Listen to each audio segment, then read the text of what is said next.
Check out Paddy Power's new and exclusive Cash Card Plus, available to use online, at ATMs, or even down the local. Paddy Power, you beauty. Hi there, a very warm welcome along to the Racing Post Weekend Postcast. I'm Bruce Millington, and I'm delighted to be joined by my learned Racing Post colleague Paul Keeley. Over in Ireland, we've got independent racing expert Brendan Duke, and from Paddy Power, a welcome return from his honeymoon to Frank the Tank Hickey. And we'll start with Frank, because Frank, first of all, tell us about the honeymoon. Where did you go? What was the highlight? We went to the Maldives for a week first. That was very good. Nice, relaxed. Weather was good, really warm. Went out and did a bit of snorkeling. Had a cruise one night where a load of dolphins came up to the boat and were jumping around next to us. It was unreal. But then we went to Dubai for a week, and Dubai is unbelievable. You enjoyed Dubai, yeah? Oh, yeah. I didn't get a chance to go to the dolphins. They were under pressure at the time I went to Atlantis, but I went to the water park and I did this thing called Poseidon's Revenge water slide. Was that Wild Wadi you went to, did you? Oh, no, it's the other one, Atlantis. Oh, so the one at Atlantis, yeah. So if you Google Poseidon's Revenge water slide, I've been on it, mate. I've been on it. It's the most mental thing ever. I know. It's basically, you get into a kind of an enclosed little capsule. They close the door and the floor opens and you fall straight down for 2 seconds, and then for the next 4 seconds you're drowning, and then it's all over. Yeah. But it's incredible. Yeah, no, it's no good. And they chuck a few sharks in as well, don't they? Oh, yeah. But that must have all been quite sort of expensive, that, Frank, you know? So how do you fund a honeymoon like that, a dream honeymoon like that? Somebody told me that last weekend you had a little bit of luck on the horses, Frank. Is there anything you can tell us? Yeah, so like 2017 wasn't working out too well on the old punting front, but that changed in the last week where I copped a bet that would have been significantly better than anything I've ever won before. Now, your previous best is pretty impressive, isn't it? Didn't you have a six-figure win last year? I won just over 100 grand last August. So are you telling me that last Saturday you won over 100 grand? Yeah, multiple of it. Yeah. Oh, unbelievable, this boy. And what was the bet? Was it a super duper Goliath or something? It was another one of those permanent multis where they all won, basically. How'd you do it? You've had 3 now, haven't you? 3 since August, yeah. Are you still working, or is it a face spitter, as Steve Palmer would do? No, still working. My boss asked me, was I tempted to pack it in, and sure, if I packed it in, I'd only be at home compiling races anyway, so... Well played, Frank. That's absolutely unbelievable. Kills, would you still work if you won 200 large, do you think? Yeah, because knowing the way I can get free money, it wouldn't last that long. 200 grand? Oh, yeah, God, yeah. Good. I'd hate Paul Keeley to spit in my face. Brendan, how are you, my friend? I'm very well. I mean, I've no news though. I mean, I had a bit of news, but it pales by comparison to Frank the Tank. I mean, he's got more money out of Heinz than Tony O'Reilly in the last 8 months. It's absolute scenes. So kudos to him. I have nothing to tell you. Well, what was your news? What were you going to hit us with? Because it has been a little overshadowed, hasn't it? But I believe the postman was busy as he arrived at Duke Towers today, wasn't he? Oh, he was, yes, because I am entering my 5th decade today. So that's a bit of an achievement to survive that long, I think. Happy 40th birthday, Brendan. And what are you going to do to celebrate, my friend? I'm going to, after this, I'm in town as we speak. So after this, I'm going to go to a pub and have a few drinks and watch the race. And then I'm going out with the missus later on. Oh, it is still the missus, because I haven't spoken to you for a while. So this is just it now. You're loved up, aren't you? Yeah, I sense that. I mean, I sense that she has a bit of a Sphinx quality about her. I'm never sure, but it's important to keep a man guessing, I think, you know. What did she get you for your birthday? I don't know. I'd say it'll be revealed tonight. Hopefully revealed being the... Aye. Yeah, indeed. And what are you hoping the budget is for the gift? Do you think would you be disappointed if she spent less than €200 on you, or would you be happy with a sort of €25 worth of cologne or something? I think €25. Okay. It's it's the thought that counts. Very much so. All right, Kills, are you well? How is your punting going? Yeah, it was all right last week. Hit the skids on Saturday, and I haven't done much since, but what I have done's all gone wrong. So, you know, we're looking to get it back. Some good racing this weekend. There certainly is. We've got Newmarket, obviously. It's a classic weekend. 1,000 and 2,000 guineas. We've got some great stuff at Goodwood. We've even got a Sunday TV treat at Hamilton, and over in Lingfield, Leopardstown. We've got classic trials as well. So loads to get stuck into. Kills is looking all unhappy. What haven't you got? What are you lacking? Sunday's cards. Sunday's cards. Oh, well, never mind. Get your phone out and start studying when the other boys are talking. Right, without further ado, let's look at the big one. It's the 2,000 guineas, the Kipco sponsored 2,000 guineas, 335 at Newmarket. The 3 unbeaten Colts take on a red-hot favourite in Churchill. And Frank the Tank, if it's not beneath you now, you're such a multi-millionaire. Could you read out Paddy Power's latest prices, please? Churchill are 11-8. Al-Wukair is 4-1, along with Barney Roy. Eminent is 5-1. Dreamcastle 16-1. Lancaster Bomber 25s, and we're 33-1 bar. Okay, Brendan, we're doing a flat v jumps series this week. You're firmly in the flat camp, aren't you? This is racing porn for you, isn't it? Oh yeah, and I mean it's such an exciting race because pin-up is the term I would use for Churchill since the first time I saw him in a maiden. He is the most magnificent specimen, and he struts around the parade ring like he owns the place. I want Churchill to win, but I mean this is a postcast. We have to be professional about it, and I don't think he's any sort of a price at 11-8 when you're dealing with 3 impressive if you include the Fab Horse trial winners. The times stack up really well against him, and you can definitely make a case that there are massive holes in what Churchill has achieved. So while I want Churchill to win, and I think because of his build and the condition he carries, I think if he was a star, this campaign would put Giants Causeway in the shade because Aidan would just run him, and he'd be able to take it. I think that the value in the race is Barney Roy each way. I'll be shocked if he's out of the frame. And he was really good in the Greenham, and I think he'd take plenty of beating at the prices. Will you be punting him? No, I won't. You won't. You'll just be hoping that Churchill gets it done. Yeah. So it's a classic dilemma for me. I want Churchill to win, so I'll just watch. Kills, will you be punting? Yeah, I've had a small bet on Eminent. I wouldn't say it's a major fancy or a major bet of the week. I was quite impressed with him at Newmarket. I actually thought about 3 furlongs out that he was probably beaten, but he just kept putting his head down. And he's not like your normal Frankel. He seems to settle and relax. And I know the trainer says the mile will be the absolute minimum for him, but he handles fast ground, he handles the track, and he won going away in what was a decent time. What concerns me about Churchill is I just don't think any of the 2-year-olds he beat last year were all that good. Possible exception of Snow Thunder, who sort of thrived since going on dirt. And the rest, we've had these trials. The Craven, the first and third were once race maiden winners. The Greenham, the first and second were both once race maiden winners. So they've sort of kicked a lot of last year's 2-year-old form aside, as far as I'm concerned. Barney Roy was very, very impressive, and it was a good time too. I mean, for much of that race, Dreamcastle looked like it was hacking up. It's a 16-1 shot. I think it's probably a Commonwealth Cup horse, to be honest. But Sideburn Shore has an excellent record with horses in the first-time hood, which he runs, I think, something like 25%, which is pretty good going. If he does settle and he does stay, then he's the only one I can see toppling the top 4 in the betting, because I think they're 4 very, very good horses. Probably 5, although Dreamcastle over the wrong trip.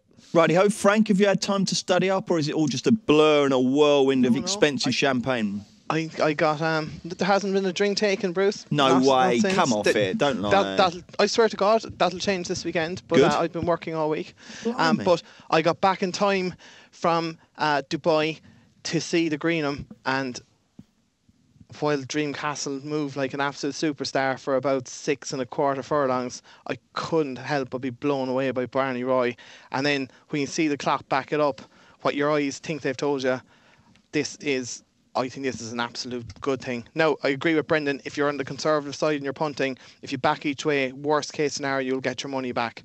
But I can't have Churchill. I don't think he beat a whole pile last year. What's kind of worrying me a small bit is, why have we heard absolutely nothing from the O'Brien camp? It's either they're full sure he's a machine and will win, or they're concerned with the 3 they have to take on. But I think Barney Roy's a cracking bet, and I will be unloading each way on him. Excellent. Well, unloading now with your tank, Frank, will be absolutely huge, won't it? What's been the market vibe for Churchill in the office this week? I mean, are you kind of... wary that the lads might suddenly open their wallets and steam in, or is it pretty negative? He had been negative up until about Monday, and we started seeing a little bit of money Monday, and it's been kind of starting to flow. And I wouldn't be shocked to see the lads open up the wallet and have a crack Saturday afternoon. I wouldn't be shocked to see him go off even money, but I just think Barney Roy, Eminent and Alba Keir have all been impressive. Barney Roy has been the most impressive to me, and I think for him to beat the three of them, he'll be a fair one to do that. And likewise, I guess if they really aren't sure about him, I suppose he could drift right out on the day, couldn't he? Oh, everything's possible. Like, as in, depending on how, if Barney Roy has stepped forward, I read there that Richard Hannon was saying how Night of Thunder and Sky Lantern were 2 Guineas winners for him, and they both were beaten on their prep. Now, if Barney Roy takes a similar step forward like they did, they could be very confident in him, and he could be very well supported. But who knows? It's difficult enough to pick the winner without trying to predict the market. But I would say Barney Roy each way, you'll get your money back at worst, but I'd be expecting to get the win bit too. OK, Brendan, do you want to put in a word for Al Wakir, or are you not really warm on his chances? I'm a little bit concerned about his action. Now, this is a very dangerous business, because I would have said the same about Eminent. Eminent's a big, gangly, leggy horse, but really well balanced, it turns out. There wasn't a bother on him in the dip in the Craven, so it's a bit of a guessing game, but in the Jebel, he's kind of a scratchy owl action. He changed his legs a couple of times, and he did get quite far behind in the race. He was impressive the way he picked up, but I would be concerned about him in the dip. Are you going racing tomorrow, Bruce? No, I'm not, unfortunately. No, I should be parked in front of the armchair enjoying it. Why? What were you going to do? Get me to go to the bushes or something and watch his scratch action? I was going to get you to go to the parade ring, because I know you always think they look. They all look the same. And this is where I feel so inferior, Kills. Where a proper horseman like Brennan Duke starts talking about scratchy actions and leggy types and all that. All I see is a brown fuselage and 4 legs whirring away and a little bloke sitting on the back. I can tell the difference when there's a grey one in there, but that's exactly. about it. I mean, I once earlier on this year, I went into the paddock and I laid a horse in a juvenile hurdle because it was 3s on. It was the first one to walk into the parade ring. And I thought, blimey, that's tiny. But by the time all the others come in, it was the biggest horse in the race by a mile. So what do I know? No, but that's an important point about relativity, because relatively, if you see Churchill to the other horses, it'd be like Schwarzenegger standing next to me, Bruce. You would know. So this would be a good beginner's guide for me, would it? Certainly would. Seeing what a lovely horse looks like. And of course, another horse, Brennan, that you always say is a beautiful looker is Postpone, and the poor fellow, his racing career ended this morning. So that's sad, isn't it? Yeah. He just really his career was on such an upward trajectory, and it really peaked in that Juddmonte. He was never the same after, was he? No. OK, so to summarise on the Guineas then, Brendan and Frank are both in agreement that Barney Roy will win, and Keels thinks that Eminent is the one. But nobody likes the favourite. OK, we'll take on the other ITV races in chronological order, starting with the 150. It's the Spring Lodge Stakes, formerly the Suffolk Stakes. Do we have a show yet, Frank? We do indeed. Ballet Concerto is 11-4. Next Stage 100-30. Dolphin Vista 6-1. Playful Sound 15-2. Grapevine 8-1. Central Square 9-1. 12-1 Berkshire and Aberdeen, and 14-1 Bar. He's unbelievable, Frank, isn't he? He's won all that money. He's just come back from honeymoon. He hasn't had a drink. He's been working all week. I mean, what sort of state would we be in, Kills, round now if we'd had that experience? I'd be in hospital now. Without a shadow of a doubt. OK, Kills. Well, thankfully you're not in hospital. You're here, you're fresh, and you're going to tell us who's going to win the 150. Right, yeah. I mean, I hate to be boring, but I thought Ballet Concerto won the Spring Mile at Doncaster pretty well, and he's only up £5. I think that's... It's just a typical late improver of Sir Michael Stout's. Might well be good enough to step out of handicap company at some stage. I don't think this is the best renewal of the race either, and I think it's a very, very solid favourite. Keels likes the fav. Who do you like? Brendan Duke.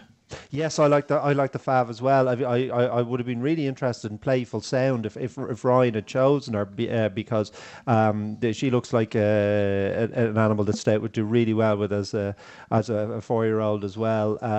But Ryan's chosen Ballet Concerto. That'd be enough for me. Next Stage was impressive at the Craven meeting, but you always have this nagging concern about Bin Suror horses backing up a big effort. So Ballet Concerto for me. 2 votes for the Fav. What about you, Frankie? Yeah, you can see the Fav being difficult to beat, but I was willing to give one at the bottom a squeak. This horse of Mark Johnson's called Aberique. He returned in March to the all-weather on a mark of 88 and won well, and he's won subsequently as well. Now, he's been beaten a few times, but his mark in the all-weather is up to 101. But he ran back on turf at Epsom a couple of weeks ago, I'd say, off a mark of 87, and he got absolutely no run. He got mullered when he went for a gap and basically had to coast home.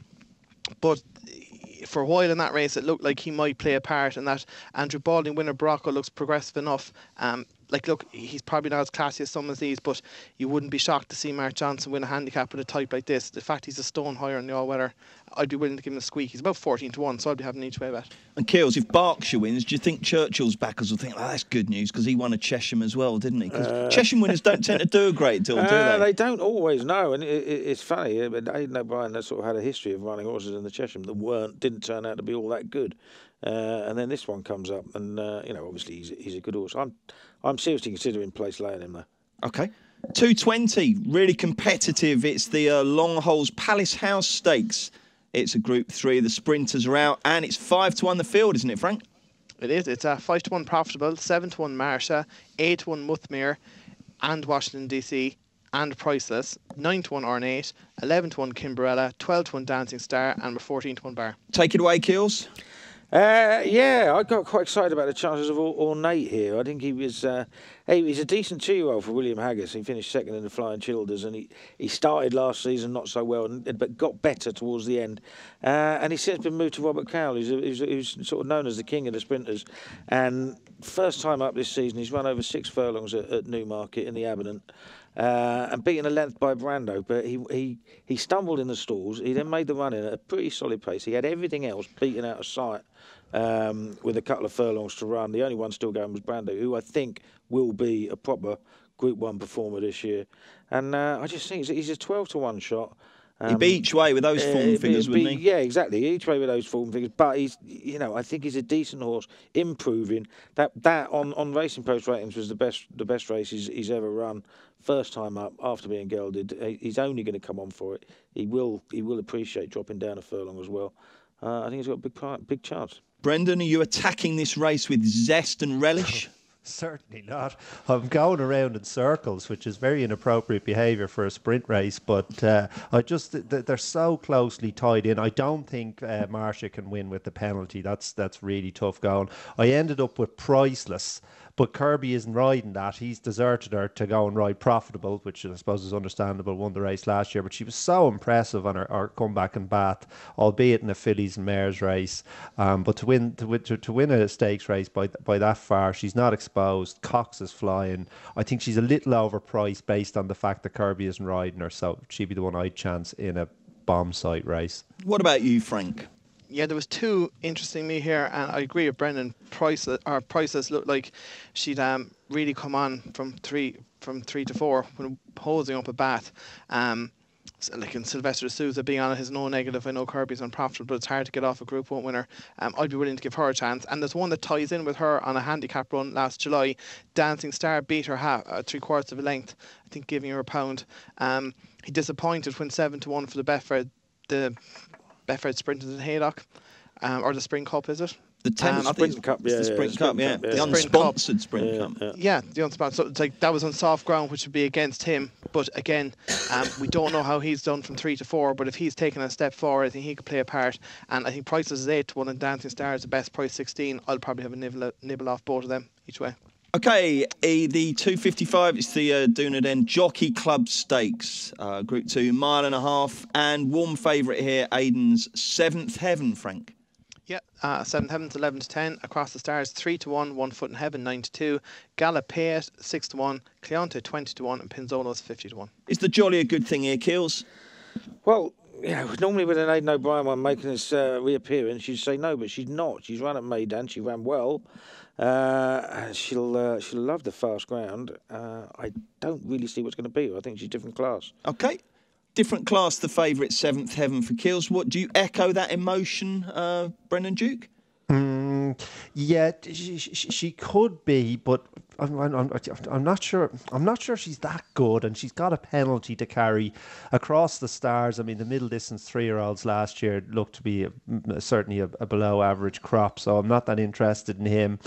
I ended up on this Galapiat. Now he's got a massive step up to make from an Epsom handicap, but he was with Fab last year, and Fab's horses were sick all year, so he's had his 4 runs for him. Didn't show a lot. It looked like just a sort of a handicapper. He's really come alive since he's gone to Johnson. And the Dam, I just had a look at the Dam, and her best ever effort was her last effort, a Group 1 in Germany, as a 5-year-old. So it's obviously a family that progresses. 11-2 is no bargain, I suppose, but 6-1 with Paddy Power. Oh well, it's getting better. 6-1. I might chance him. I just think that the top 2 are vulnerable for various reasons, so I might chance him. Okay, someone was saying to me in the week actually that all those horses training Shantia, the virus was so bad last year that they could really, really come on in leaps and bounds this year and are worth following. Frank the Tank, what do you reckon here? Yeah, I just thought Seventh Heaven would be difficult to beat. She'd get her fast ground, and I thought she'd win. Anything else at Newmarket, Kills? Well, I would have said Victory Angel in the 4:10, but I mean the price is all gone. It's about 13-8 now, I think.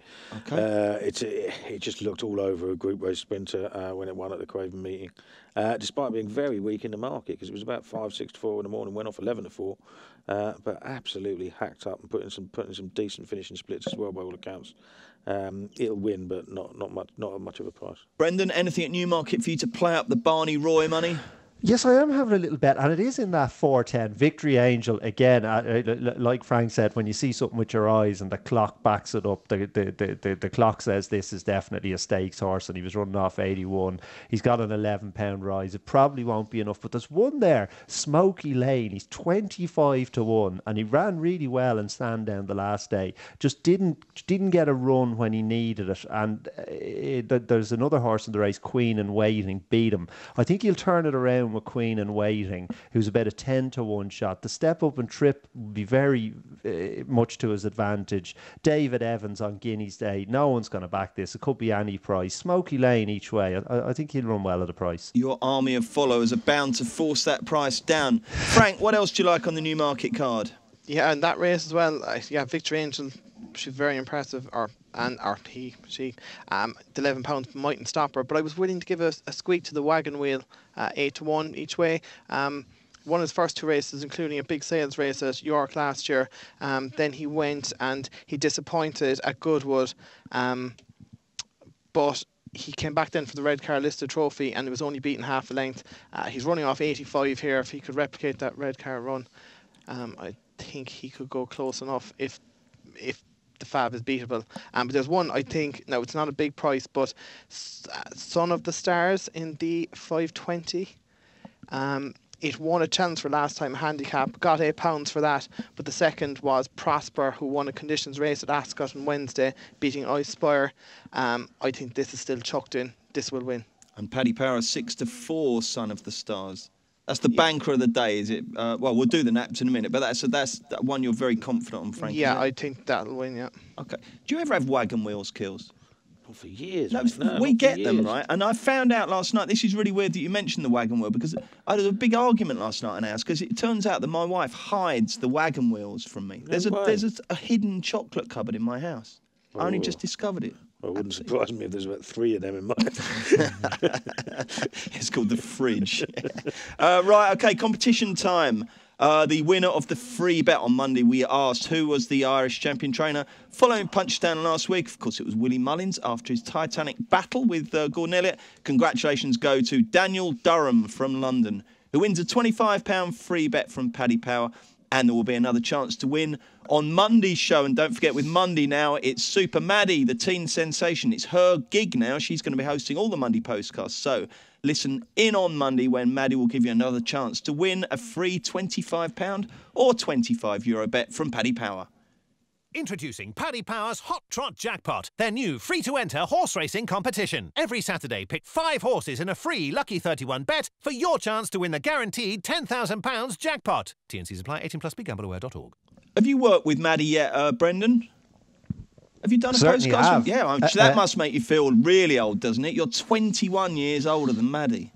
Yes, but I think she sees me in a mentor type role, so I've really embraced that in my middle years now. I think I can bring the kids on and tell them, learn them all the stuff. I completely agree with that, and she does say that afterwards, that she very much looks up to you as a mentor. So hopefully that relationship will develop. Right, we've got some good stuff at Goodwood, backing up the Newmarket card on Saturday. The 205 is it's the Betfred TV EBF Stallions Daisy Warwick Stakes. It's a listed race, and the favourite comes from the Roger Varian yard, I believe, Frank. Yeah, Admin Princess are 9-4 favourite. Dubka is 3-1. Alf Guineas 4-1. Moorside 8-1. Dance the Dream 9-1. And it's 11-1 bar because I can't pronounce the horse. Yes, you can. Come on, have a go. Chinoise Harry's. No, you Brendan, can't, can you? Brendan, over to you. that. You're the French expert. Chinoise. Makes it look so easy. Yeah. We'll stick with you, though, Frank. Who's going to win this one? A little bit of a bold bet during the week on that Alf Guineas at 10-1. And even though she looks like she's a fair bit defined, she couldn't be in any better hands with John Gosden. This race is caught up. Like Antipost, I think there's 3 of the top 5 come out of the market. But look at who has it. Admin Princess. Like, I know she's rated £22 superior, but I wouldn't trust her either. And it looks like Dubcam Stout ones might need a run. Yeah, I'd be willing to give her a go at 4-1, 9-2, that kind of price. Alf Guineas for Frank the Tank. What do you reckon, Kills? Well, I agree with Frank about Asman Princess. I mean, she just looks a bit of a rogue. Obviously, she's got some very, very good form to her name, but she doesn't look like she wants to go past. And she actually made quite a meal of beating absolute rubbish on the all-weather odds of 1-20. I know she won easily in the end, but I mean, she had to be rousted along to do and returned an RPR of like 64 or something like that. I think I backed her to win by over about 8 lengths. She's obviously talented, but quirky. I quite like Dance the Dream. I think she's a big price. She won a handicap at least as easily, probably far more so than Alf Guineas on the last night. Now, obviously, that was last year in October. The second and third both came out and won next time. She's a late maturer. I know, Marcus Dragoni used to like a winner at Goodwood. I'd imagine she'd be ready for this.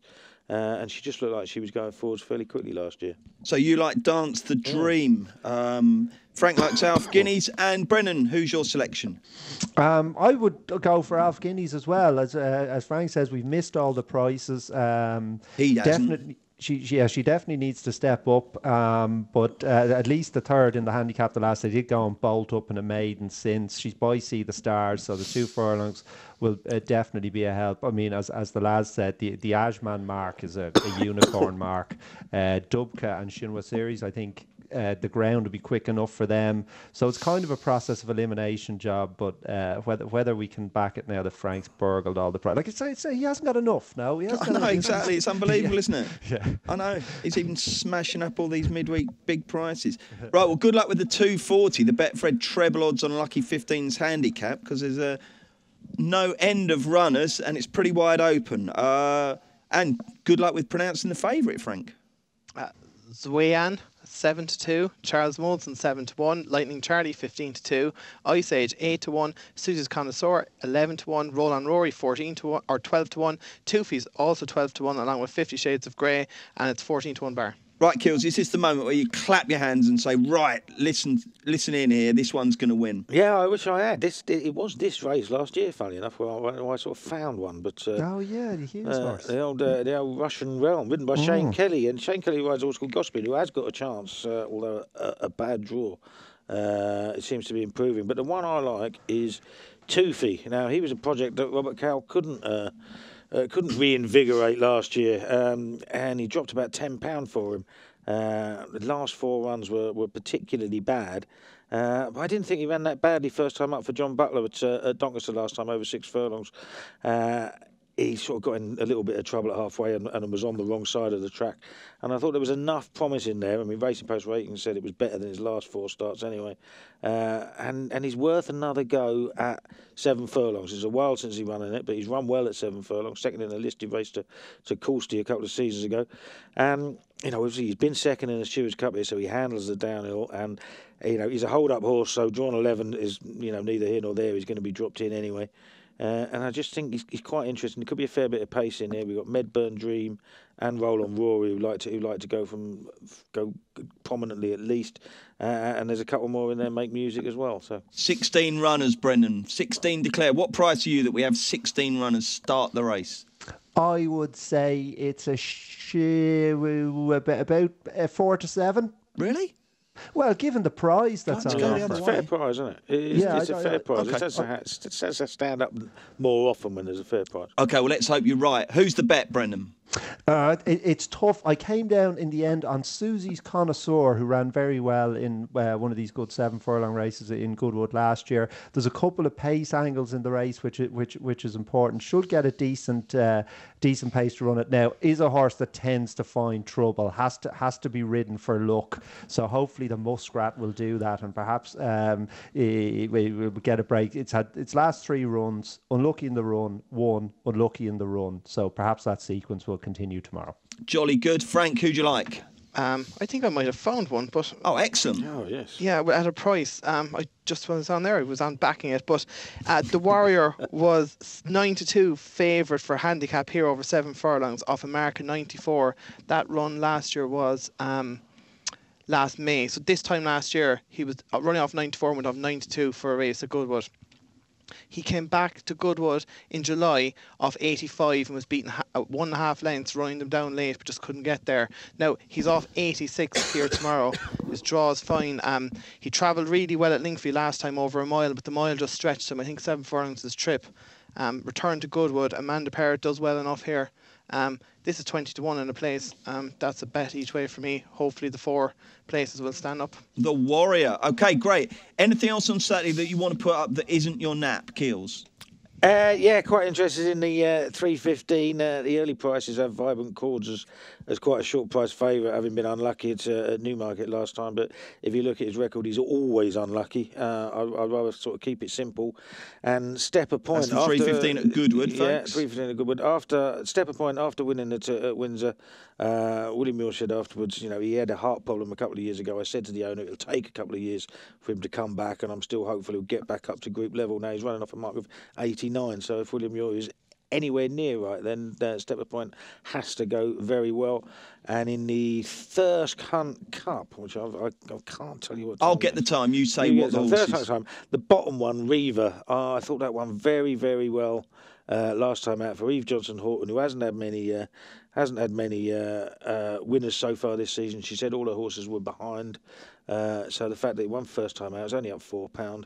As long as he doesn't get buried, it's a 3.40 at Thirsk, by the way. As long as he doesn't get buried from an inside draw, I think it'll go well.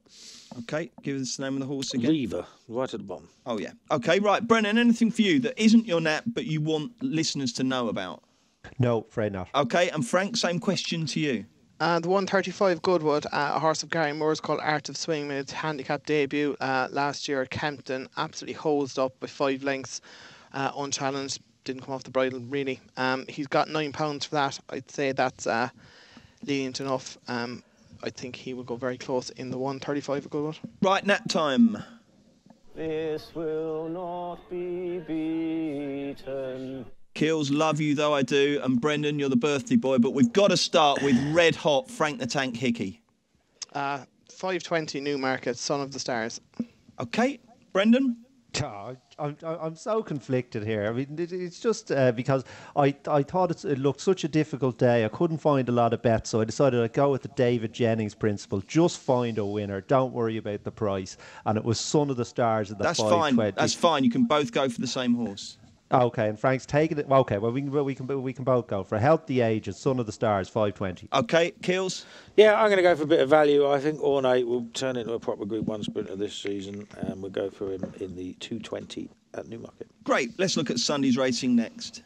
Introducing Paddy Power's Hot Trot Jackpot, their new free-to-enter horse racing competition. Every Saturday, pick 5 horses in a free Lucky 31 bet for your chance to win the guaranteed £10,000 jackpot. T&Cs apply. 18+, gambleaware.org. Hi there, welcome along. It's the Racing Post Weekend Postcast. Bruce Millington, Paul Keeley, Brendan Duke and Frank the Tank Hickey from Paddy Power looking ahead to classic days racing at Newmarket on Sunday. And we'll get stuck straight into the 3.35, the Kipco 1,000 Guineas Stakes. And horticulturalists, you're in for a treat. What's the latest betting here, Frank? Rhododendron is 15-8, Daban 5-1, Fair Eve is 6-1, Winter 7-1, Hydrangea is 10-1, Talib 12-1, Intricately and Poet's Vanity are 16-1, and we're 20-1 bar. Okay, you're clearly not that green-fingered. It's Hydrangea. You know that, Brendan, don't you? I bet you're a son of the soil, aren't you? Yes, I would pronounce it hydrangea as well. Although the Hydra is that some Greek goddess or Roman goddess or something? But it is hydrangea, isn't it? Okay, yes, it is. Brendan, we'll start with you. Who's going to win the 1,000 guineas this year? I am going to go for one of the price. I'm going to go for Intricately. I don't think there's Rhododendron obviously sets a good standard. I'm just never sure about Aidan's filly's first time up, and I'm inclined to take her on at the price. Daban, I love Daban, but she's still got something to learn, and she's at the time of the Nelgwyn wasn't great, and she'll have to settle better. Now, this Winter has been all the rage. Winter ran in the Guineas Trial in Leopardstown. I was there that day. She got quite warm before the race, and she was quite keen in it, so she'll need to settle better. If I was backing her, I'd probably have a look at her in the preliminaries. But Intricately, under a £3 penalty, not knocked about by Dunica.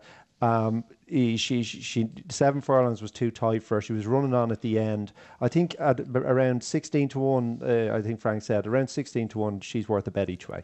Kills, see that plant that I've got on my screen there? Is that a rhododendron or a hydrangea? I wouldn't have the faintest idea. I'd say rhododendron. It's blue. Would any of you two in Ireland like to have a guess? Does that mean I'm wrong? Yes. No. Yeah, rhoda is Greek for pink, I think, isn't it? So rhododendrons are pink and hydrangeas are blue. I don't know if the bushes are either of those, but I don't suppose we'll see as they were past. So Brennan's going to take a chance on Intricately. What do you reckon, Kills? Yeah, well, if you just wanted to sort of rewind that tape and play that bit again, that would sort of sum it up for me, to be honest. Yeah, because I put up Intricately in the weekend a few weeks ago. I did think she was given quite an easy time. It wouldn't be a great surprise to see Joseph O'Brien take a leaf out of Aidan's book and have one slightly undercooked for a trial, and she's probably going to come on an absolute ton. I thought she was the one to take out that race, so I was a bit sort of knocked back by the money for Winter. She's obviously pleasing him very much, but does that tell us any more about Rhododendron, given the money for a stablemate? Rhododendron arguably has as much, has more in hand of her field than Churchill does of his, and she's a slightly bigger price. She was very, very impressive at the end of last season. But it's Intricately for me. I'm not convinced about Daban. I don't think that race was any good, and I don't think she'd be playing a part. And it's been all about Winter in the offices, hasn't it, Frank, this week? Oh, it has. It's just been, Winter at the end of April sort of thing. It's been the only horse they want to know. Now I joined the party late. Looking at that race, she's come from David Watchman to Aidan O'Brien. She's obviously improved. My one concern would be being out of Laddie's Poker 2, who was a 6 furlong horse. You'd be a little bit concerned with her being keen and stretching out to a mile. But I think if she gets it, she's probably going to improve for that last run. Of course, the form was franked by Rihanna bolting up last weekend. So I think you wouldn't go too far wrong sticking with that form with Winter and the lads' selection Intricately. But for me, I'm on Winter. But yeah, I could see Intricately going very well as well at a bigger price. Okay, and 14 runs. I think you're offering some enhanced each way terms, aren't you? Well, you're obviously unaware of that. We're doing 4 places. A fifth, 4 places. It's a floor, isn't it? Yeah. Fair enough. Don't worry. If I'd been you and won all that money last weekend, I would not know what day it is, let alone what Paddy Power's place terms are on the 1,000 guineas. Okay, the card kicks off at 150 with the Catter Racing handicap. Have we got anything yet, Frank, or are you guys still churning them out? I don't think we have prices just yet for that. Okay, well, give us the winner instead then. The 150, is it? Yeah. You couldn't but be impressed with Big Country at Kempton in the Rosebery. Now he's after getting, what did he get? He got 10. Was it £10 for that? Yeah. But the second came out and won a good race up at Newcastle. The third, Prince of Arran, was second in the Cigarro. £10 could be pretty lenient. I think this will be very difficult to beat. Big Country. Okay, we won't do any music references, Kills, because I know that if it's not Meatloaf, you don't know. Right, who wins? Yeah, I like the top one, Frontiersman. I thought his run at Doncaster was really good. Obviously, he got into a protracted battle with Muntaha, and they took each other on as soon as they turned into the straight. Basically, that's 4 furlongs, and they cut each other's throats. And Chemical Charge well back went past them. Now Muntaha and Chemical Charge came out and fought out the finish of the John Porter of Group 3 the other day. Frontiersman was only beaten at a length and a half by Munzaha, who's rated a good £10 better than him. And I think if he's given a more considerate ride, he'll take a lot of beating. You sound quite confident there, I do, Kills. yeah. Okay, Brendan, got a strong view? Well, I'd be interested to see what price Big Country goes in, because this is one of these horses that you can never get short enough about. I could see this going off 7-4 or something. They're just going to want to back this.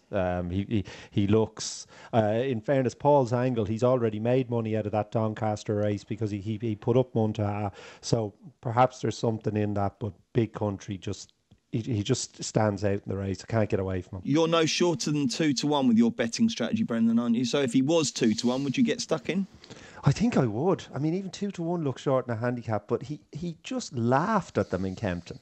And I mean, as Frank says, the form couldn't be working out better. It was a 50 grand handicap the Wild Act won in a group race that Prince of Arran was seconded. So do the maths. You know, it just wins. Okay, 220. Carrying on with the floral theme from the Guineas, we've got the Dahlia Stakes, Group 2 over whatever it is. It's a mile, isn't it? One. Yeah, mile and one, of course it is. Yeah, and reasonably competitive fare as well, Frank, isn't it? Yeah, somehow is our 5-2 favourite. Mufriha is 7-2. Nizwa 9-2. Al Jazzy 13-2. Skiffle 7-1, and we are 12-1 bar. Keels. Yeah, somehow there's got to be a reason that she's never run on really, really fast ground, and that's what she's going to get, very, very fast ground at Newmarket. I think you've got to take her on. And I just thought Muffrey Ha, who improved last year and has run at least as well in group races at Meydan, and then dropped to 7 furlong at Lingfield last time, didn't get the run on the race. It's too short for her anyway. She probably still should have won it. I think she's a fair bet, around 7-2. Okay, Brendan, what do you think? I have not got a strong opinion on this race. If there was any sort of ease in the ground, which there won't be, I'll be all over somehow. Muffrey has a frustrating filly. Like, Trip looks too short at 7 furlongs, and then sometimes she looks like she runs out of gas at 1 mile. Skiffle's interest. I'll go for somehow and hope she handles the ground, but I won't be having a bet. Okay, Frank, when I ask you sometimes with certain races, there's a little pause, and then you do this little sort of... And I'm not sure whether it's difficult or whether it's because you really, really fancy one. Is there going to be one of them in this broadcast? And if so, is it this race? It's not this race. There might be one the next race, though. Okay, great. Well, who wins the Dahlia? I wouldn't be overly confident here at all. I'd be willing to give a little squeak to Nizwa. Like, she's very hit and miss, but when she's on, she's not too bad. She gave Somi Dar a good run at Yarmouth last September, over 10 on fast ground. If she could replicate that, she'd have an each-way chance here, I think. But you don't know what way she's going to run. I think at her best, she'd have a right go, but yeah, it's a bit of guesswork, really. Okay, let's look at the 255, the long holes handicap. Give us a show of betting and then your selection, Frank. Projections are 4-1 Fav. Gunmetal is 6-1. East Street Review 8-1. Intisab, Mr. Lupton, Big Time, Eastern Impact are all 10-1, and we're 12-1 bar. East Street Review is a horse close to my heart. He's a right cracking sprinter. I remember last year he won at York off America round in the low 80s, I think, and I remember thinking this horse will be rated 100 plus next year. He was very unlucky at Beverley the last day. He probably got caught just as the race was developing, and he rattled home to be beaten a short head. Now he got £5 for that, but he's run well at Newmarket before, and I think even off America 94 he can go well. And I'll be having a little saver on a Richard Fahy horse who loves Newmarket this time of year, called Eastern Impact. He won this race 2 years ago off £2 higher, and at 10-12-1 he's an each way no-brainer with the 4 places. Yeah, James Pyman has told me I must back Eastern Impact this weekend. Kills, what do you think will happen? Yeah, I mean, he's a saver for me too. I mean, Richard Fay said in his stable tour that, you know, he's been primed for this race since the start of the season. So, you know, he's of interest. I was quite interested down the bottom in Hakam, who won, you know, very tidily two races on the all-weather, and then ran in the apprentice race on all-weather finals day and missed a kick and had nowhere to go. Was stuck last, but by all accounts he absolutely rattled home. He only finished 9th, but he was really fast in the closing stages. So he's miles better than that. He's got bits and pieces of turf form. Not a great deal, to be honest, but one of them was at Newmarket. in the spring of 2015, and if he handles turf, which he hasn't had many goes on, I think 20 to 1 with Sylvester de Sousa on board is a big price. Righty-ho, Brendan? I had no strong opinion, Bruce, but I'm convinced now with this Eastern Impact because three gurus have suggested him there, so I'll happily row in behind the three of them. One of my favourite betting maxims is if you can't be a good judge, which I'm not, be a good judge of judges. And as you say, those three have all put up Eastern Impact, so that'll do for me. Right, let's go to Hamilton, where the ITV cameras will be there for 2 races. The 205 on Sundays, the Topol Tangerine Trees Conditions Stakes. Keels, who's going to cross the line in front here? Well, I'd imagine it'd be Dream of Dreams, to be honest. So he probably had the best form as a 2-year-old, even though he had one real flop at York when he pulled up. He came back and he ran really well there in a listed race behind Sir Dance-A-Lot, which is as good a 2-year-old form in Britain as you could get at the time, I'd have thought. And I think he's probably got the best form in the race. Sutter County's been busy on the all-weather. And I don't really think that much, other than Equimoo, who you could give a squeak on his best form. It's not the best race in the world. I think Dream of Dreams will win it. We'll stick with you, Keels, for the 235, the other TV race, 1 mile 5 furlong handicap. Yeah, again, a disappointing turnout, to be honest. Only 6 runners, not the worst prize in the world. Kensington Star probably hasn't been given the best handicap mark after winning the red card, but he did do it pretty well. And the rest of them seem sort of pretty much exposed, and you'd imagine that he was an expensive horse a few years ago, got sold very, very cheaply. He's only run twice in his life at the age of 4. Could just go well for Keith Dalglish. Okay, Brennan, have you got a view on either of those Hamilton contests? Not the 205, the 235. I did like Paul's horse, the Dalglish horse. It's just his horses are not going well at the moment, are they, Paul? No, it's true. He hasn't had that many run well, but hopefully they can dip in and out of form, can't they? True.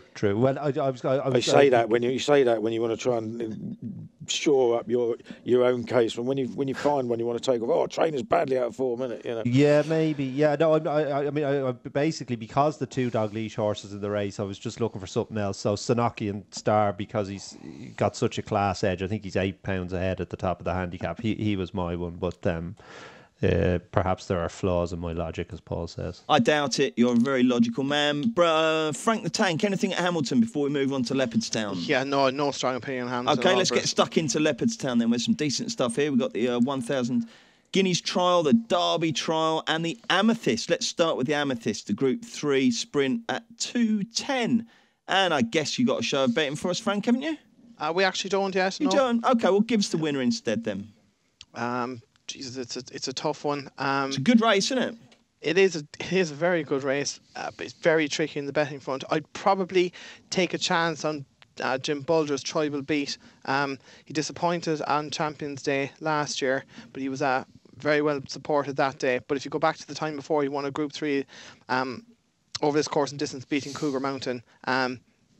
It's a bit of guesswork to know whether he's going to be ready to go for this. But I think if he is, he might be able to upset the rest. Okay, Kills.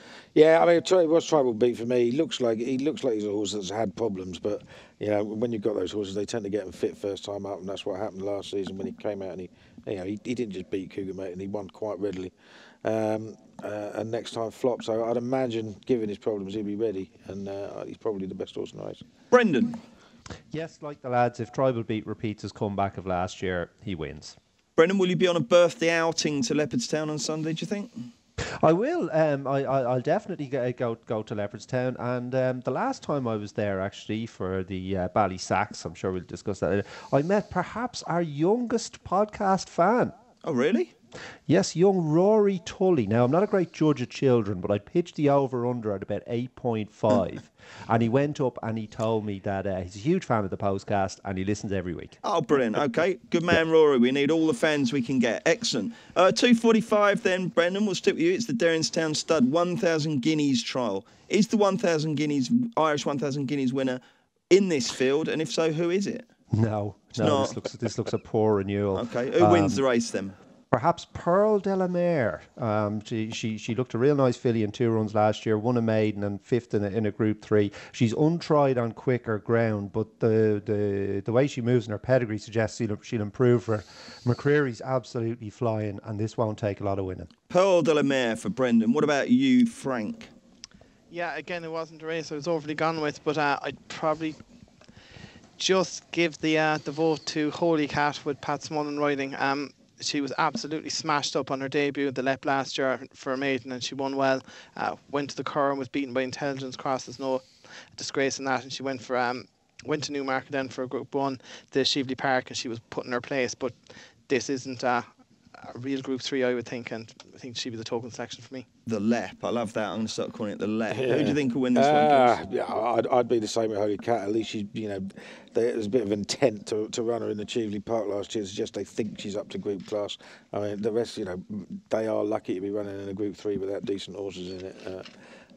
Holy Cat might be the one, but it's probably the worst Group 3 you'll see for a while. Not much excitement for that Group 3. Maybe there'll be a little bit more for the Derrinstown at 3:20. Brendan, introduce some vim and vigour, enthusiasm and a winner for this race. Okay, so you have the 2nd, 3rd, 4th and 5th from the Ballysacks all taking one another on, and none of Aiden's looked ready before the race. The one that looked least ready, I thought, was Capri, who's a big, gross horse. So despite the fact that he's about 3 lengths to make up on Douglas MacArthur, I wouldn't be surprised if he's the one who comes alive in the betting. This is almost as interesting a betting heat as it is a trial for the Derby. Just interesting that McCreary runs Naturalist. Again, I was in Leopardstown because that's where I go when he made his debut, and he was so green in the parade ring, didn't have a clue. He was plenty green in the race. I'd say he'll turn the tables on Ger Lyons' horse, and it's interesting that McCreary, he'd be a penalty kick and a maiden, but he's obviously shown him enough to run in here. And if he went in a silly price given connections, if he went in 14 or 16 to 1, something like that, I might chance him. Do you ever call it the Lep, Brendan? Yes, I do. I always call it the Lep. Oh, right, okay, excellent. Yeah. Frank, what do you reckon here? I think last year Moonlight Magic was beaten in the Ballysacks before coming to this and winning. Am I right, Brendan? Yes, but anyway, Dubai Sand is kind of a similar enough profile where he looked like he needed the run in the Ballysacks. I think he took it up and was headed maybe a furlong and a half out, and he just kind of faded from there. Looked like he needed the run. The step up and trip should suit. I'd be willing to give him a chance. I think he might be a bit of a pricey. He could be 6 or maybe 5 or 6 to 1. I'd probably chance him. Kills. Yeah, I mean, it's difficult because you're all one form line, isn't it? We've had these horses that have already run in a trial. They ran in some decent 2-year-old races last year. Yucatan probably just about edge it for me, but I don't think I'll be having a bet in the race. OK, because it's such a great Sunday, let's have a Sunday nap from each of you. We won't do the singing because producer Jack's not ready, but Kills, if people were only having one bet on Horsey... I'm going to pose the fav in the 150 and go with Frontiersman. I think he might be a group horse, and he's still only rated 101. Brendan? Belgravia in the last in Leopardstown. Unfortunately, I don't have the time, Bruce. 5:05. Thank you very much. Really, really good looking sort. I saw him at Naas before his run the last day. Was quite green. Wouldn't be shocked if this ended up in the Mallard, and he won't be a big price in it. He's 2 lengths to find with Clongowes, but an extra 2 furlongs and the experience. I expect him to do that, and he probably won't be favourite with Clongowes in the race. He's worth a bet. OK, and Frank, your Sunday nap. Holy Cat in the 2:45. Righty-ho. OK, weekend plans, Kills. What are you going to do? I'm working tomorrow, mate. That's unusual for you, isn't it? Yeah, it's unusual for me on Saturday. But, working tomorrow, and then family day on Sunday because it was my mum's birthday yesterday. Oh, lovely. What did you get her? I haven't got anything yet. Haven't you? No. Petrol station still open? Yeah, it will be on Sunday, won't it? Excellent. Brendan, big day for you. 40th. You've told us you're going into town for a few scoops, and then Leopardstown Sunday. What does Saturday hold? Saturday holds the Guineas, and it looks like one of the most exciting renewals for years. So I'll be glued to that from the comfort of my couch. Excellent. And Frank, you've been working all week. You're desperate to spend all that money. What are you going to do? I'm heading out for food drinks tonight, and I am going to the Munster Connacht game tomorrow evening, and then that's in Limerick, and then I'm heading down to Cork to go out for my cousin's going away party, and then back from Cork to Dublin on Sunday. Are you a good judge of punting on the rugby? Oh, I wouldn't have a bet in the rugby. I know nothing. Well, as in, not that I know nothing about it, but I know nothing from a betting point of view with it. I just go to enjoy. OK, lovely stuff. Killsy's going to go and find some winners. Brendan and Frank are going to go and drink copious amounts of beer. I'm going to go and drink copious amounts of cough mixture. And we're back next week. Don't forget to join Maddie on Monday when I think she's got Tom and the rest of the gang to review the weekend and look ahead to the week ahead. Thanks for joining us.